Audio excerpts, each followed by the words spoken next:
Hey guys, welcome to the fourth episode of STA. In previous episode, we have talked about various delays. In this episode, we will talk about multiple timing concept which will help you to understand, debug and root cause analysis in the STA report analysis. So today's menu is, first we talk about clock latency and skew, then setup and hold time concept, setup constraints from timing.lib. Next we cover hold constraints from timing.lib. We talk about setup equation concept. We talk about hold equation concept. We talk about multi-cycle path concept. And finally we talk about half cycle path concept. So this is the menu for today. Without any further delay, let's begin. Clock latency and skew. When we work with any STA engine, we need to provide some initial constraint to be used during the STA engine run. Clock latency is such a factor which we need to initialize. Often the clock skew concept is entangled with the clock latency to strike out the difference between the two. Hence, we will talk about both side by side in this particular slide. Here comes our graphics. Now let me bring up the mouse to describe the graphics. Here it is our clock source. Here clock tree is there. Generally this is done at the clock tree synthesis stage. Now you can see these are buffers. I have colored them to just for the distinctiveness, and here you can see there are the three different flip-flops, 1, 2 and 3. These are also colored in different colors to become very much distinctive. Now let me bring up the text. Clock latency is the clock traversing time between source and endpoint. The latency in STA engine can be fine-tuned for the clock source various conditioning such as rise, fall, min, max and early or late. So for all these conditions, the latency can be fine-tuned for the clock source. Now, if you see in this picture, here the clock starts and it reaches through the different branches to different flip-flops, and our clock latency is measured from the clock till the same point of each of these branches. So this is the clock latency. So this is basically the time that the clock takes to traverse from its source point to any of the branch. Clock skew is the difference in arrival time in between two endpoints of the clock tree. It is the outcome of the clock tree synthesis. This is how we define it. In actual practice, in the STA tools, we define the clock latency with this particular command. Now, all the text are there. Let me again point to the clock skew. So, the clock skew is the difference in arrival time in different branches. So, from branch 1 to branch 2, from branch 2 to branch 3, or we can calculate from branch 1 to branch 3. So, if there are many more branches, so we can calculate in between any of the two branches the difference in the arrival time. Because here it is very simplistic figure, but when we actually deal with a circuit which has millions of gates, this clock tree branching will not be very much simple, and there could be clock gating also. This is the definition and simplistic figure just to keep a snapshot in your mind. So this is clock latency and these are the clock skew. So we are done with this particular slide. So let's move on. Setup and hold time concept. The setup and hold time is the key factor in STA. These two can be found in violation report of STA engine output. So you must have the concept to debug and root cause analysis. So let me bring up the infographics for the concept. As you can see, the graphics contain two flip-flops. These are called launch flip-flop and capture flip-flop. So I have distinctly colored them. The launch flip-flop is green and the capture one is pink. In between these two, there is a blue colored symbol, which is basically a symbol of a cloud. This represents the combinational circuitry through which the data traverses from launch flip-flop to capture flip-flop. Below, there is a timing diagram to visualize the data and clock transition side by side. So this diagram, we have clock here and we have the data transition. And if you look carefully, we have placed the hold and the setup markers here for this hold and setup time nearest to the respective flip-flop in the definition. Setup time. This is the cushioning time for which the data must be stable before a capture clock transition happens in the capture flip-flop. Now guys, let me bring the mouse pointer. Here we are talking about the setup time. You can see the capture flip-flop must get a time cushion as I am pointing with my mouse before the capture edge of the clock hits the capture flip-flop. This is the capture edge at the capture flip-flop. So this cushioning time lets the capture flip-flop to set it up for the capture of the arrived data. So data, you can see data is arriving through this path, and this particular capture flip-flop will make itself ready to receive the data. Hence, we call it the setup time. That means the capture flip-flop is setting itself up for the data. So hence, this particular time cushion which we are providing is termed as setup time. Any change in the data inside the cushioning time termed as violation. So you can see the data variation is happening here and not inside this particular cushioning time. If this data transition, this data is getting transition here, if this happens within this time cushion in actual circuit, the STA engine will catch it as a setup violation. Hold time, cushioning time for which the data must be stable after a launch clock transition happens in the launch flip-flop. So now let us come to the launch flip-flop, and we are talking about hold time here. So here you can see that this cushioning time, this particular cushioning time after the launch edge of the clock has arrived. So this means here this is the launch edge of the clock, and we are providing additional cushion here, which is the hold time, helps the data from flip-flop. This particular flip-flop means launch flip-flop, helps the data from the launch flip-flop to jump and run into the data bus properly. So this is basically the data bus. This time cushion for which we are holding the data stable helps the data to jump into the data bus and run stable. Thus, the data is held stable for the cushioning time for successful launch. After this cushioning time, we can see the data gets changed in the input data bus. This change is okay. The change in the data inside the cushioning area is flagged as the hold violation. So we can see that we are holding this data line stable for this particular time cushion, and the data jumps into the data bus properly, and after certain time, this much time, the data start to change, which is okay. But if this transition is happening within this particular cushioning time, here the STA engine will catch it as a hold violation. So we are done with this particular slide. Let's move on. Setup constraints from timing lib. In last slide, we have talked about the setup and hold time. In a design, there will be millions of logic gates, flip-flop and other various standard cells. Now that for all these cells, where does the setup and hold constraints come from? How do STA engine gets all the data? In this and the next slide, we will discover. In this particular slide, we will talk about the setup constraints that a STA engine reads from the timing.lib file. So let me bring up the text. LU table template, setup template. The name is setup template and the dimension is 3 by 5. Variable 1, related pin transition. Variable 2, constrained pin transition. First index, that is index 1, which is corresponding to the variable 1, has 3 values. You can see 1, 2 and 3 values. Next comes the index 2, which is having 5 values. So you can see the 3 by 5 table, the row and columns will contain 3 versus 5 values as the row and column indexes. And we close it here. I'd like to emphasize here, this is a particular template, that is a prototype. This arrives at the very early or the top of the .lib file. And when we have a definition of a particular standard cell, inside that we will have the exact table. So let me show it to you.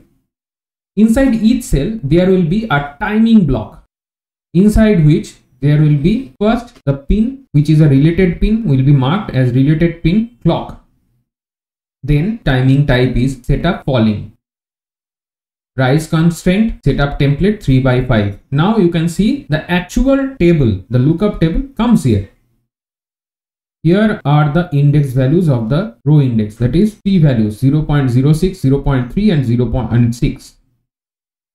Next is the index 2. It has 5 values 0.06, 0.18, 0.42, 0.6 and 1.2. So these 3 correspond to the 3 index values here and 5 index values are here. So let us have the table now.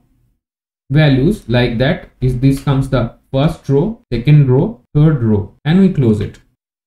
Now you can see, let me bring my mouse pointer. 1, 2, 3. These values will be in the row 1, 2, 3 and 5 values 1, 2, 3, 4, 5. These will be column indexes. Now let me tell you that what this thing is all about. We can see the related pin transition and the constraint pin transition. So here generally we are talking about the related pin, right? So related pin is clock and this table comes under a particular cell and for a particular pin will be there. So that will be the constraint pin.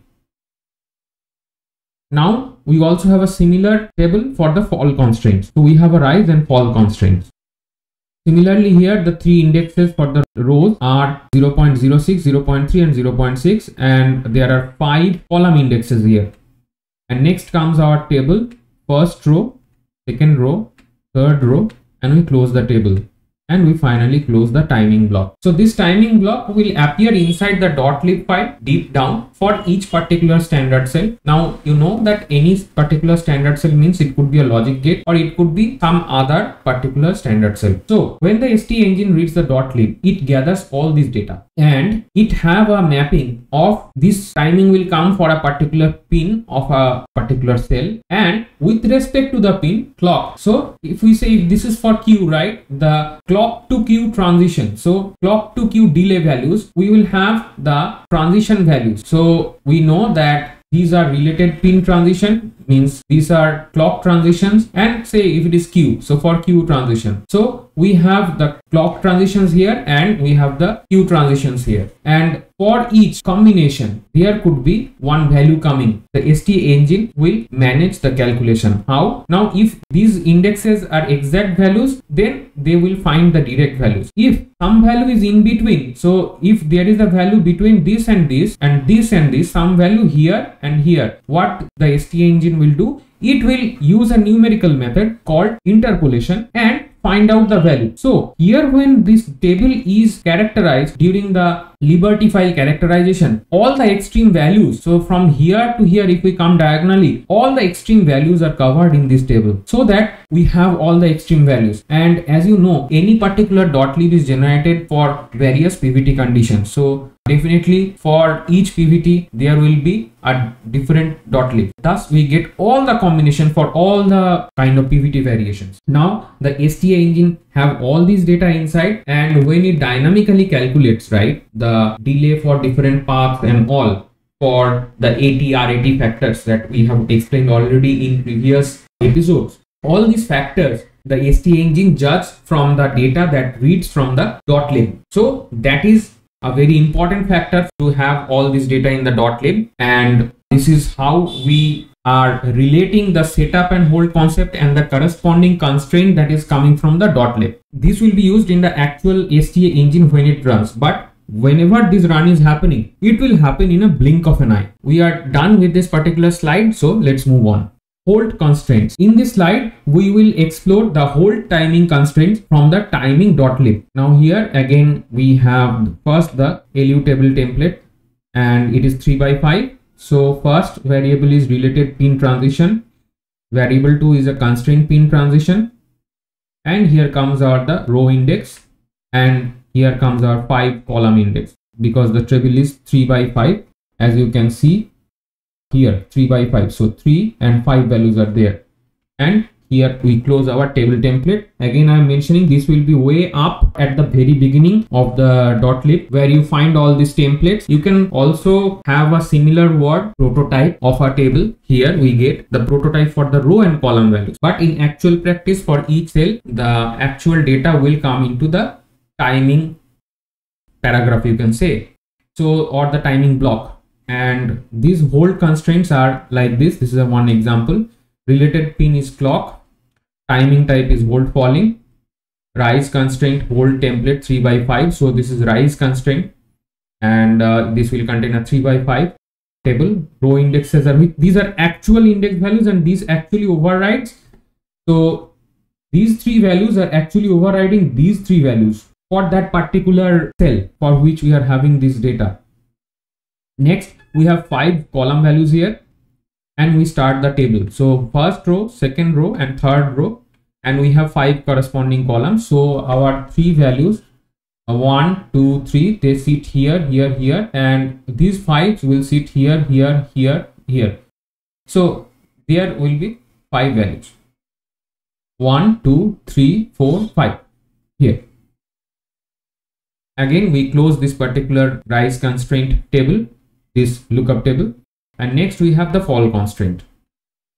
Index 1, index 2, we have row and the column index values, and we have the first row, second row, third row, and we finally close it, and finally close the timing paragraph or the timing block. Here we have the hold constraints from the .lib. Again, I will say, so this will be for each and every standard cell, and they will be present in the .lib file. And for this reason, you can see the .lib file will be very huge in text format. If you open up with editor like gvim or something, it will take some time to load, even though it's a text file. Another point is here, we both have rise and fall constraints. So means that for a rising or a falling condition, we have the both constraints. So because we don't know what is happening, so whether rise is happening or the fall is happening, so these are pre-characterized. And again, I am mentioning from going diagonally from here to here, all the possible values, all the extreme values are characterized, and any value coming in between the values will be found out by the numerical method called the interpolation, and the STA engine will do that with its intelligence. So this is all the whole constraints from the .lib file. We are done with this particular slide, so let's move on. Setup equation concept. In this slide, we will discuss about the setup equation. This is a must know for all of you. To realize the equation, we will take up help of the infographic. Let me bring it on the screen.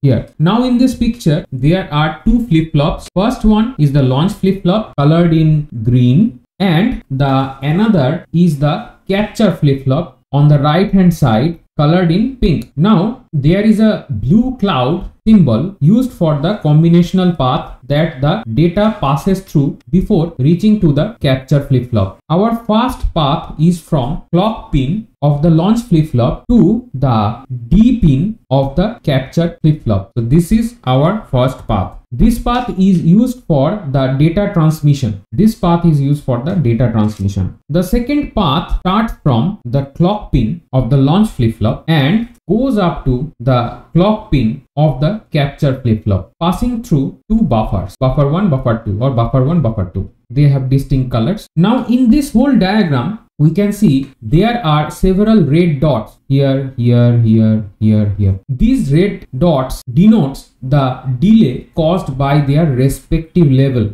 This dot has the label TCQ, this has the label TComp, this dot has the TSetup, and this dot has TSkew, and this dot is labeled with T. TCQ is the clock to queue delay for the internal elements in the launch flip-flop. This delay is caused by the circuitry inside the launch flip-flop in between the path of clock and queue. The next red dot is called as TComp, which represent the delay of the blue colored combinational path. So here there could be any combinational path, and the wholesome delay of this combinational path is referred as TComp. The next red dot is TSetup, which is the time cushion at the data pin of the capture flip-flop. So here the data pin of this capture flip-flop is, this is the time cushion TSetup. In the second path, T is the time period of the clock propagation, which has a red dot associated with it. The next dot is for the TQ, which is the skew due to the buffers around the red dots. Now, as per the definition of the setup time, the data should reach the D pin and stay stable. So for the cushioning time, the data must reach the D pin and stay stable, very much stable. To make this reality, the below equation must be satisfied. Now let me bring my mouse pointer here. So you can see TCQ plus TComp plus TSetup. Now one thing here, the capture clock will come here, and all the delays are before that, and we have the time cushion which is before that, so all are having the plus symbol. So this must be less than t plus t skew, and thus we can say the total time of traversing which is in the LHS must be less than or equal to the time of equation in the RHS of this equation. So the data in the path 1 must reach early than the clock propagation in path 2. So we are done with this particular slide. Hold equation concept. In this slide, we will discuss about hold equation. This is also a must know for you. We will take the help of an infographics to understand this equation. Let me bring the graphics. In this graphics, we have a launch flip-flop colored in green, a capture flip-flop colored in pink. We have multiple red dots along with their labels. These are either delay or the time cushion. The first from the left is TCQ, which is clock to Q transition delay. The next is T hold, which is the time cushion for the hold time at the Q pin of the launch flip-flop. The next one is the T comb, which is the delay due to the blue cloud representing a combinational path, and this T comb the delay for this entire combinational path. The next one is the red dot in between two buffers. This represents the TQ. Now you can see that there are two paths in the infographic. Since this is for launching of the data, we do not involve the time period. Let me bring up the hold equation. In this equation, the minus sign is because T hold is the time cushion is appearing after the launch clock edge has already appeared. In other words, this equation can also be rewritten as like this. So here done with the hold equation concept. So let's move on. Multi-cycle path concept. In this slide, we will get familiar with multi-cycle path concept. Now let me bring up the infographics for this. In this picture, there are two flip-flops. The data is traversing from the green one to the pink one. In between, we have a orange color cloud which represents some combinational circuits which contribute to delay. Now in the label you can see that the delay is a multiple of the time period t. Here it is 7 times of t. This could be any number. I mean the 7 instead of 7 it could be any number, but I would like to also emphasize these are real numbers and not imaginary numbers. So the path from the clock pin of flip-flop 1 to the data pin of flip-flop 2, this path is called a multi-cycle path. Let me bring up the definition. For a multi-cycle path, the combinational delay between the propagation from launch flip-flop to capture flip-flop is multiple of the clock time period. So this is the concept of the multi-cycle path, and we are done with this particular slide. So let's move on. Half cycle path. In this slide, we will get familiar with the half cycle path. This is not the same as the last slide, so don't jump into conclusion. Let me bring up the graphics to understand the concept. Now in this picture, the launch flip-flop, that is the green one, is negative edge triggered as it can be observed by its symbol. Here we have the symbol. There is a bubble at the clock pin. On the other hand, the capture flip-flop, means this pink one, is positive edge triggered flip-flop as it do not have a bubble at the clock pin. Now in the case of a square wave where on time is equal to off time, the data has to traverse in between these two flip-flops within a half cycle. This is because one rising edge followed by one falling edge at the beginning and middle of the entire time period. Undoubtedly, if we exchange the rising or falling edge for the beginning or middle of a square wave, the data traversing conditions remains the same. Let me bring up the definition now. A half cycle path lies between two positive and negative edge triggered flip-flops. In the design, if there is such path where there are two flip-flops in between the data traversing is taking place, so one is positive edge triggered and another one is negative edge triggered, then that particular path of data transmission will be termed as half cycle path. So we are done with the concept and we're done with this slide. Thank you very much for listening up to this point. Don't forget to like, share and subscribe, and don't forget to comment also. In case you have some dislikes, please put it in the comments the reasoning. Thank you very much and bye for today.